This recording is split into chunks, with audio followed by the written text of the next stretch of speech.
Ils portent les maillots de leur équipe nationale de cricket. Les visages sont sérieux, l'échauffement aussi.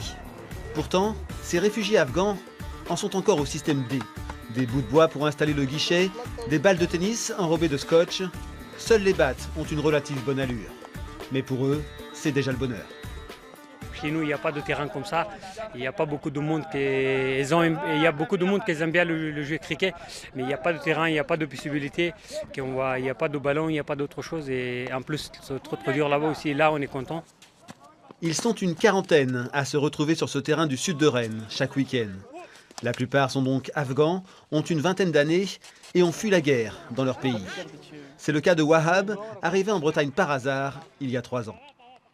Mon père il a dit Wahab, il faut que tu partes d'Afghanistan. Je ne savais pas, moi je vais où? Et moi j'ai passé, normalement c'était 12 ou 14 pays que j'ai passé. Et en bus, en stop? En bus, en train, à pied et au bateau aussi. Je ne savais pas que je suis en Italie, mais comme j'étais là-bas, j'ai pris le train, j'ai dit moi je vais aller en Angleterre.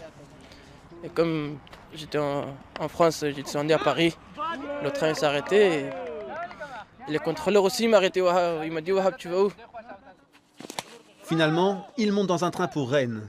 C'est là que prend forme son rêve, créer le Rennes Cricket Club, un club professionnel, et participer à une Coupe du Monde. Le comité départemental des sports de batte le soutient.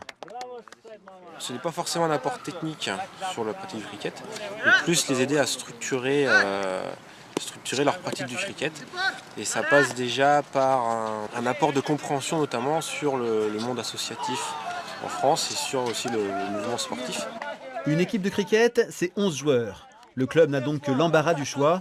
Le ciment de ces Afghans, une histoire faite de douleurs, de déchirements, un avenir dans un pays dans lequel ils croient, et bien sûr, un sport qui leur apporte confiance et sourire.